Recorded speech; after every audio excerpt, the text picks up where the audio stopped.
The sky was wide and blue on the morning Taji stepped off the school bus. The air smelled like fresh-cut grass, and birds chirped high in the trees. Her shoes clicked against the sidewalk as she walked past tall gates, through the front doors of her school.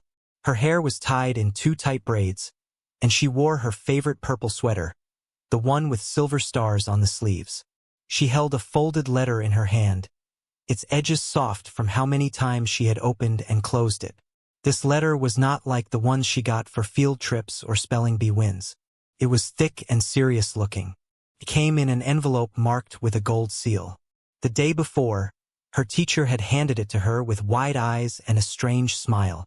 Taji had opened it slowly, careful not to tear the paper. Her eyes grew big as she read it. The letter said she was invited to a big event in the city. It was not just any event.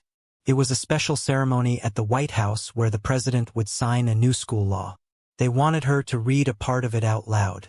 She had asked, "Why me?" Her teacher only said, "Because they picked someone brave." Now, as she sat in her classroom, the world felt a little louder. Her classmates whispered and stared. Some smiled kindly. Others looked at her like she had done something wrong. One boy in the back crossed his arms and said, "She only got picked because they want to look good." Taji heard him but kept her eyes forward. She was used to those kinds of words. Later that day, when she got home, her mom sat her down and brushed her braids carefully. "You be yourself, baby," her mom said. "And you speak clear so the world hears you." Her mom handed her a small notebook filled with her own stories. Taji had written in it for years. Some pages had doodles of flowers. Others had words that were heavy and hard to say out loud. Stories of times she had been called names. Times she had walked alone in the hallways. Times she had tried to be invisible because it felt safer. That night, Taji couldn't sleep. She stared at the ceiling, heart thumping in her chest like a drum. She thought about standing in front of cameras and strangers. What if her voice shook? What if they laughed? But then she remembered something her grandma once said. "Your words are seeds.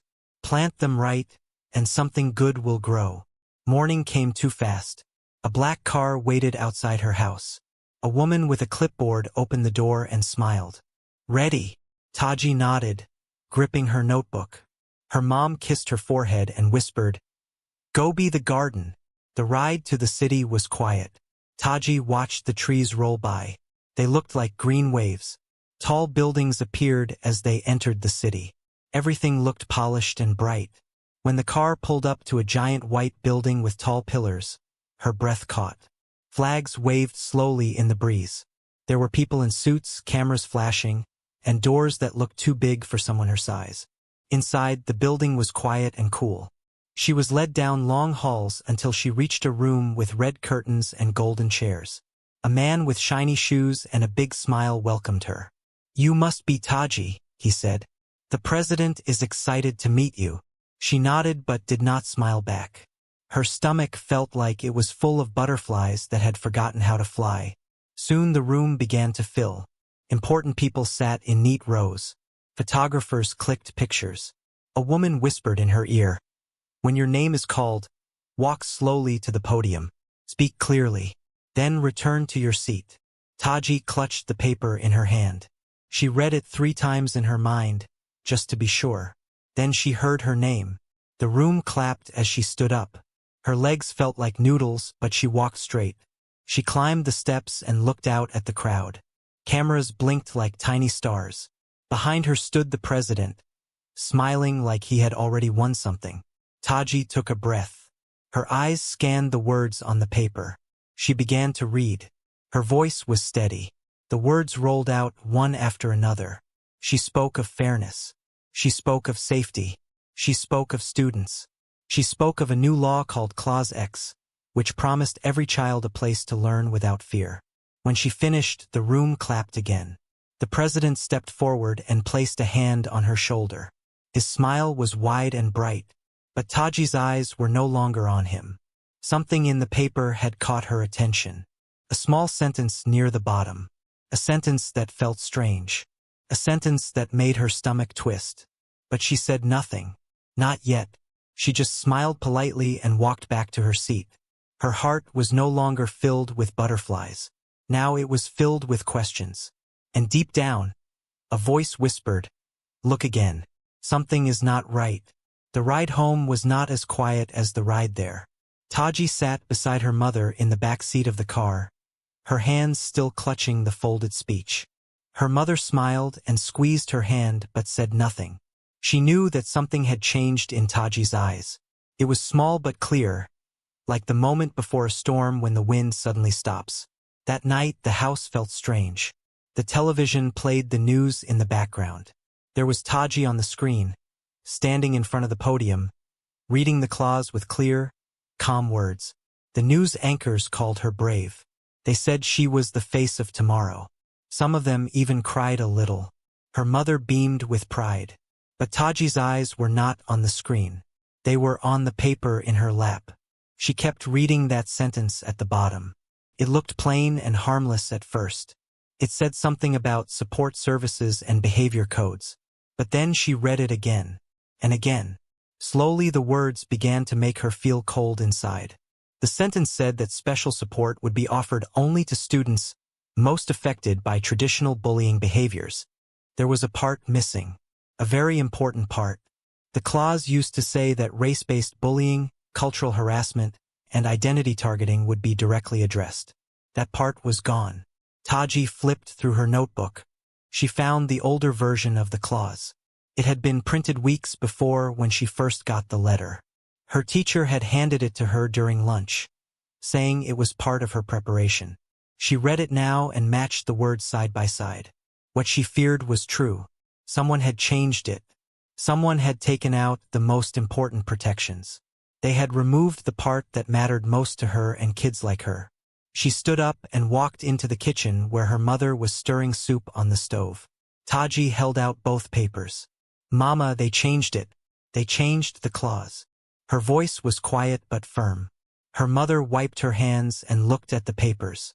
She read them carefully twice. Then she looked at Taji with soft eyes. "Are you sure?" she asked. "Yes," Taji whispered. "They took out the part about kids being bullied for being black." Her mother put her arm around her and pulled her close. "Then you already know what you have to do." Taji did not sleep much that night. Her notebook lay open beside her pillow. She wrote one sentence over and over. "The clause is a trap. The clause is a trap. The clause is a trap."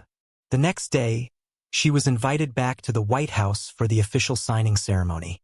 There were more cameras, more important people, and more smiles that felt too shiny. She wore the same purple sweater, this time with her notebook tucked under her arm. As she entered the big white room again, she noticed something. The president was standing at the front, surrounded by advisors and press. But no students were seated near him, only adults. They clapped politely when she walked in. A woman in a navy dress walked over and gave her a new version of the clause printed on white paper. "You'll hold this while he signs," the woman said with a smile. Taji looked down at the page. It was the same one she had read last night. The one with the missing sentence. The one that ignored kids like her. She felt her stomach turn. She looked around the room. Everyone seemed happy, but none of them had read the fine print. None of them had felt the pain of being laughed at for their hair. None of them had been called names in the hallway when the teacher was not looking. None of them had stood alone at lunch because someone whispered that she did not belong. The president stepped up to the podium. He thanked the people in the room. He smiled at the cameras. He held up a pen and began to speak about change and fairness and safety. Taji stood off to the side, holding the paper. Her hands were no longer still. They shook, just a little. Then the president turned to her. "Would you come join me, young lady?" he said.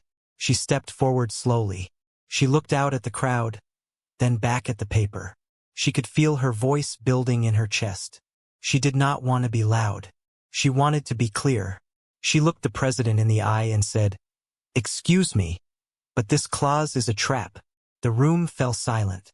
The cameras stopped flashing. The smiles on every face dropped. The president blinked, his grin fading as if someone had turned off a light inside him. "I read the old version," she continued, "and I read this one. You took something out." The part that protects kids like me. The part that says we matter too. A murmur ran through the room. Some people shifted in their chairs. Others stared at her in shock. The president opened his mouth to speak, but no words came out. Taji stepped back from the podium and held up her notebook. I wrote down what it used to say. If you want to protect all kids, you need to put this part back. Because being silent about it means saying it does not matter. And it does. It matters. She stood there waiting. She did not cry. She did not shout. She just waited, letting her words sit in the room like a heavy truth. The silence stayed for a moment longer. Then a camera clicked. Then another. A woman in the back stood up and clapped once. Then a few others followed. The president looked at the paper in her hand. He looked at the notebook. Then he looked back at Taji. He said nothing, but the sparkle in his smile was gone. In its place was something new, something that looked like understanding. Taji turned and walked back to her seat, her notebook still in her hand, her head held high. Outside the window, the sky was still blue, but inside that room something had changed. The video of Taji's words spread faster than she ever imagined. By the time she got home from the White House, it had already been shared millions of times. People all over the world watched her look the president in the eye and call out the truth. Some people cheered. Others were angry, but nobody could ignore her. Taji sat on her couch in silence. The television showed news clips of her standing at the podium. One news anchor called her the girl with the unshakable voice. Another called her disrespectful. Her mother sat beside her, hand on her back, saying nothing. Sometimes words were not needed. The phone rang again and again. People wanted interviews. People wanted quotes. People wanted to use her face on posters. Her mother answered most of them. She told Taji not to worry about that right now. She told her to breathe. That night, Taji opened her notebook again. She flipped to the last page she had written on. The words were still there. The clause is a trap. She thought about crossing them out but did not. Instead, she wrote something new underneath. Truth has a sound. And I let them hear it. At school the next day, everything felt different. Some students stopped talking when she walked by. Some whispered behind her back. One girl smiled wide and told her she was brave. Another rolled her eyes and said she was looking for attention. The principal called her into the office and told her to be careful. Taji did not understand what that meant. She had not lied. She had not shouted. She had told the truth. At lunch, she sat alone for a while. Then someone slid a tray beside her. A boy named Eli who never spoke much. He sat down without a word and started eating.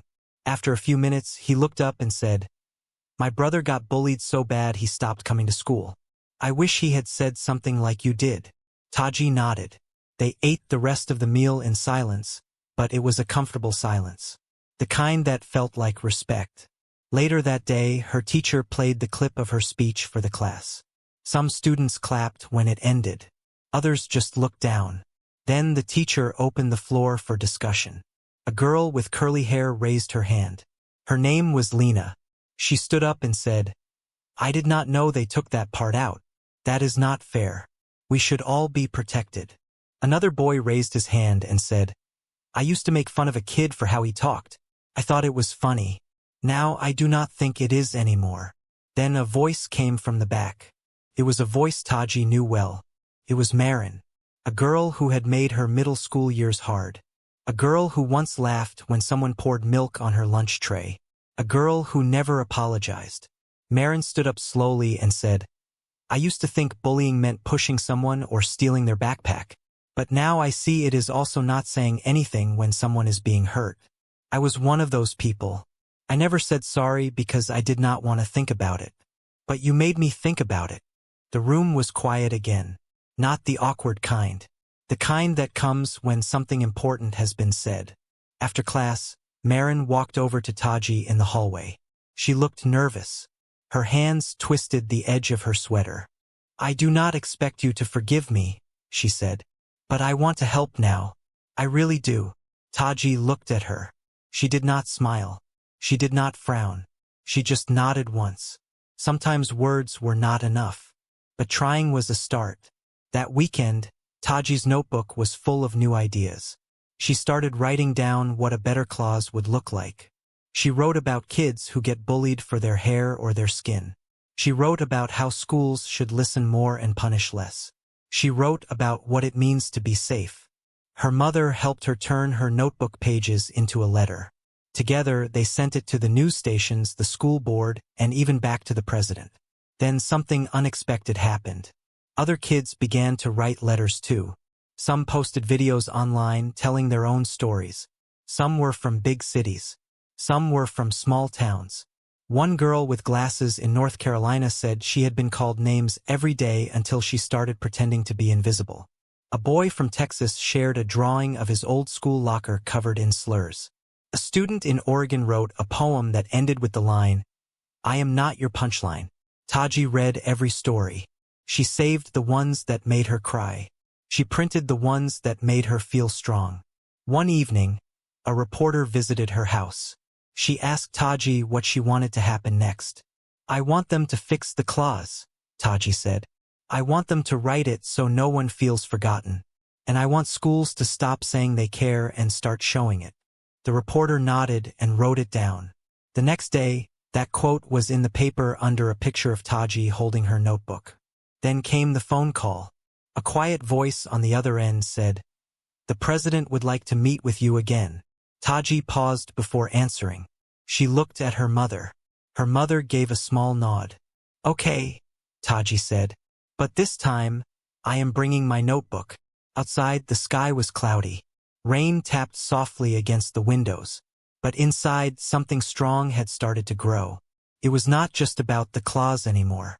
It was about being seen. It was about being heard. And most of all, it was about being safe. The morning of the meeting arrived quietly. Taji woke up early, long before the sun had finished rising. The house was still, filled with that kind of silence that only comes when something big is about to happen. She slipped out of bed, careful not to wake her mother, and tiptoed into the kitchen. She poured herself a glass of orange juice and sat at the table with her notebook in front of her. The notebook had changed over time. It was no longer just a place for her thoughts. It was a map of everything she had been through. It held pain and courage side by side. It held questions and answers and things she was still trying to understand.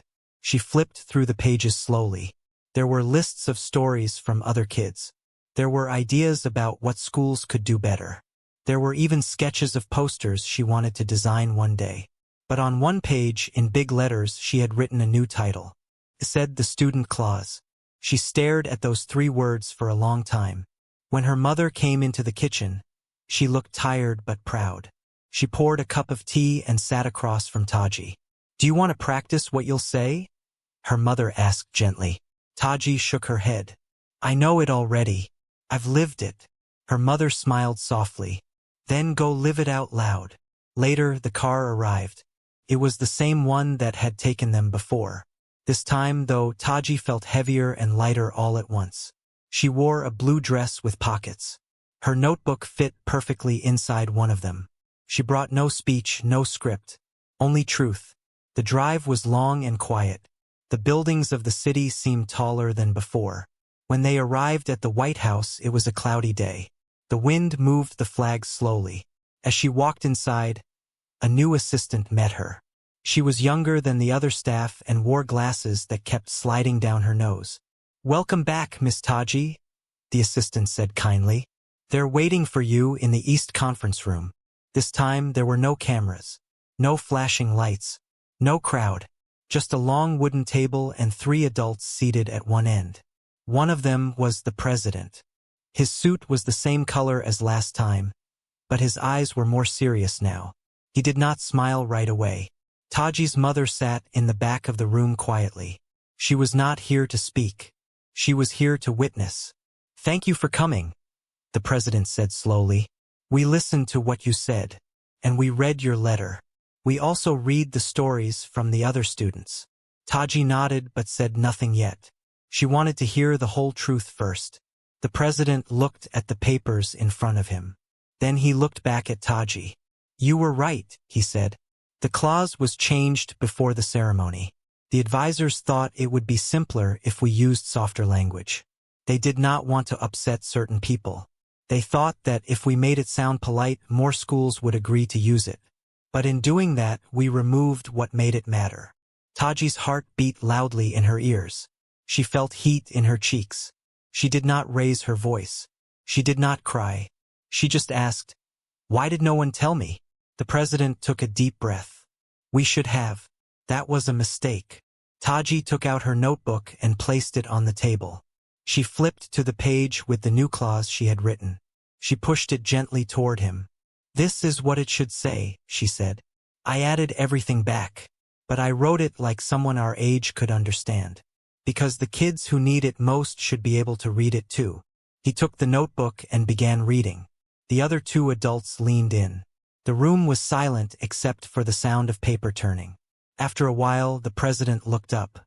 "This is powerful," he said. "And it is clear. It is also honest," said Taji. "The real kind of honest that feels like a scrape but heals better later." The president closed the notebook. "We want to use your version," he said. "But we also want your help sharing it. Would you be willing to help us speak with schools directly?" Taji sat still for a moment. Then she asked, "Will the cameras be off when we talk to them?" "Yes," he said.